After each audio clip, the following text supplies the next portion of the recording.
চার পদ্ধতিতে গোটা বাংলার জমিনের বুকে ইসলামের খেদমত হচ্ছে। যারা ফজরের সময় হয়তো আসেন না, পরে আসছেন। কয় পদ্ধতি? চার পদ্ধতি। এই চার পদ্ধতির মধ্যে যেটা সবচেয়ে বড় জিনিস তাকওয়া। এই তাকওয়ার সম্পর্ক হলো কলবের সাথে। জোরে বলেন সুবহানাল্লাহ। মানুষ নমনীয়তা না হলে পানি জমবে না। চার পদ্ধতির এক পদ্ধতি হলো তাবলীগ জামাত। দ্বিতীয় পদ্ধতি হলো নিজের জানমালকে বাজি রেখে রাজপথে যারা আল্লাহর এই জমিনে আল্লাহর হুকুমত কায়েমের জন্য যারা ইসলামী আন্দোলন যারা করে, জোরে বলেন সুবহানাল্লাহ। শিক্ষা ক্ষেত্রে, সংস্কৃতির ক্ষেত্রে কোরআন সুন্নাহর আলো মতো দেশ চলবে এই কথা বলে যারা কাজ করে তারা দ্বিতীয় নম্বর। তৃতীয় নম্বর হলো পীর মাসেক বুজুর্গানি দিন, তাদের দরবার, তাদের মসজিদ, তাদের খানকার মাধ্যমে, আত্মশুদ্ধির মাধ্যমে, চক্ষু বন্ধ করে ধ্যান খেলের মাধ্যমে তারা তাসাউফের চর্চা করে মানুষকে আমলের ময়দানে নামায় দিয়েছেন। 3 নম্বর।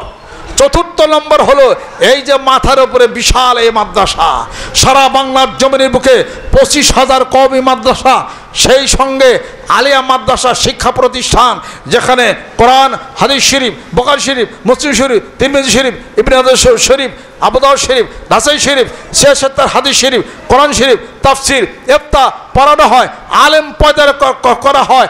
আলেম যদি না থাকে ইসলাম থাকবে না বাংলার জমিনের বুকে। যেরকম ঠিক কিনা? আজকে তাবলীগ জামাত তাবলীগ করতে পারবে না, ইসলামী আন্দোলনের মানুষ ইসলামী আন্দোলনের কথা বলতে পারবে না, এবং পীর সাহেব যারা আছেন তারা কোরআন হাদিস দিয়ে মানুষদেরকে বায়াত করতে পারবে না। যদি এই 3 শ্রেণীর মানুষ মাদ্রাসায় যদি না পড়ে, আলেম যদি না হয়, কোরআন হাদিসের চর্চা যদি না করে। 4টা পদ্ধতিতে আমাদের দেশে ইসলামের কথা কাজ চলছে। যে কোনো এক পদ্ধতি গ্রহণ করতেই হবে। যেরকম ঠিক কিনা? যদি না করেন অনেক বিশাল ভুলের মধ্যে কিন্তু হয়ে যাবে। আমি আপনাদের খেদমত আজ করতে চাই, এই 4 পদ্ধতিকে আমরা সমর্থন করি।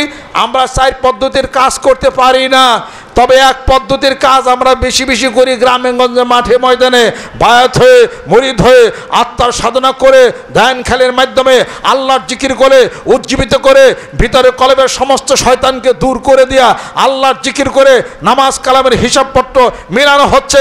প্রত্যেকটা কোরআন সুন্নাহ ভিত্তিক প্রত্যেকটা সহি দরবারে এই কাজ করা হচ্ছে। সেই কাজ আমরা করি। জোরে বলেন সুবহানাল্লাহ।